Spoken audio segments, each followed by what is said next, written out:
Hello. Namaste. Welcome to 6 a.m. Yoga. I am Shiva Kumar. Today is International Yoga Day, June 21st. Today is the longest day in the year. I wanted to talk to all of you and give you some messages regarding yoga. Many people start the yoga practice at this time. They start practicing various yogasanas, pranayama. But very few people sustain this practice. What I have observed is that after a few months or a few years, they stop practicing due to change in priorities. Various hindrances come on the way and the priorities change, and after a few months or years you will find a lot of people who started practicing this time would not be practicing after a few years or months.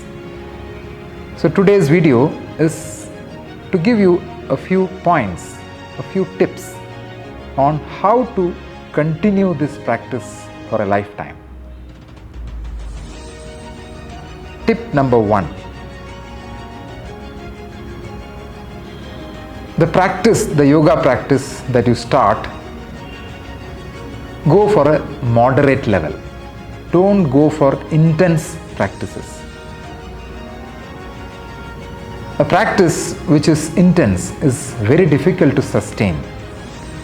For example, if it is a heavy workout and you're doing lot of difficult asanas and difficult practices, after a few months or years, there are high chances that you are not able to sustain those practices. So when you start, try in a moderate level. A level which is not very easy, neither very tough. So try to find out that level which you can practice without too much of discomfort. So if you are attending a group class, skip a few practices which are very tough. At the same time, ensure that it's not too easy also. So try to start practicing at a moderate level, neither too easy nor too tough. This is point number 1. So when you start practicing in a moderate level, chances are high that you would be able to sustain this for a longer time. Tip number 2. What I have observed in my teaching career is that the people who are practicing for several years or for a long duration, most of them do their own self-practice in addition to the yoga classes they attend. So when you start doing things on your own, in yoga there is a principle called Swa-Adhyaya. Swa-Adhyaya is self-study. So when you start learning on your own, when you start practicing on your own, you start actually coming into the process.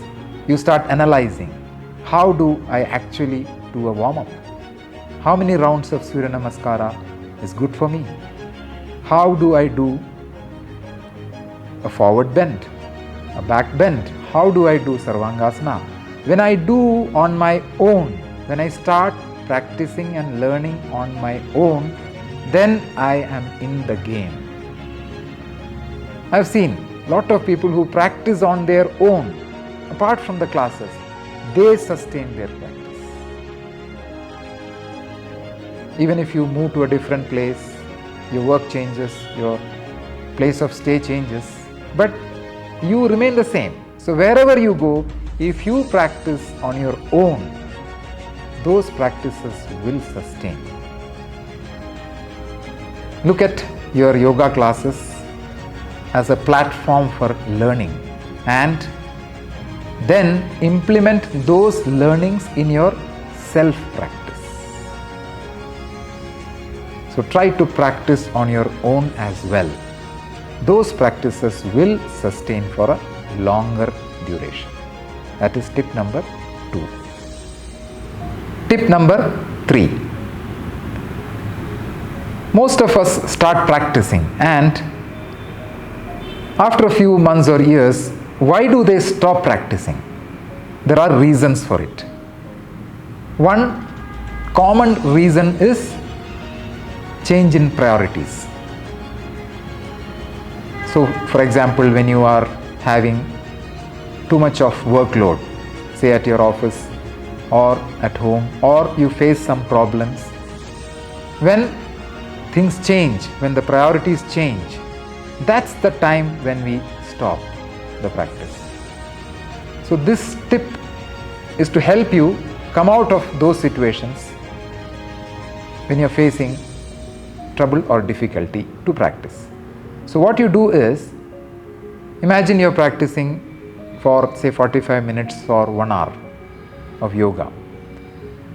Maybe 5 minutes warm up, 12 rounds of Surya Namaskar, half an hour of yoga practice, say 15 minutes of pranayama. I'm giving a simple sequence. What you do is, when you face difficulties, when you don't get time to practice due to some other priorities, practice in a mild form. Don't stop. So my tip is that if you practice for an hour or 45 minutes, instead of doing the complete sequence, practice only 5 minutes of warm-up and just the Surya Namaskar, say 12 rounds. Now this will not take much time. It will be maximum about 15 or 20 minutes, that's all. So this mild practice has to continue. There is a quote from Guruji B.K.S. Iyengar. He says, "Yoga is a flame which once lit does not dim. The better your practice, the brighter the flame." Such a beautiful quote. Once you light the lamp of yoga, you have to keep that light on. That is exactly what I mentioned in my last tip. When you are not getting time to practice, when you are loaded with some other work or priorities, continue to maintain that light by practicing in a mild form. 15 minutes of practice. Continue that. Don't put off the light of yoga. Let the lamp be on. Instead of practicing a complete sequence of 1 hour, practice 15 or 20 minutes when you are having other priorities. Don't stop. Don't put off the flame. Or at least go for a walk, say half an hour walk. Let that practice keep on going. So when you do that, the continuity will not be lost. And whenever things change, when you start getting time to practice, bounce back with double strength and start the practice again. That is tip number 3. So these are the 3 tips which I want to give you. Let me reiterate. Tip number 1, start a moderate practice. Not easy, not tough. Tip number 2, self-practice, self-study, swa-adhyaya. Start practicing on your own. Implement the learnings from the class into your own practice. What you do on your own, you will be able to sustain throughout your lifetime. That is tip number 2. And tip number 3, let the light of yoga be on. Don't put it off. It will brighten all our lives. This is the message that I want to give you on International Yoga Day. Namaste.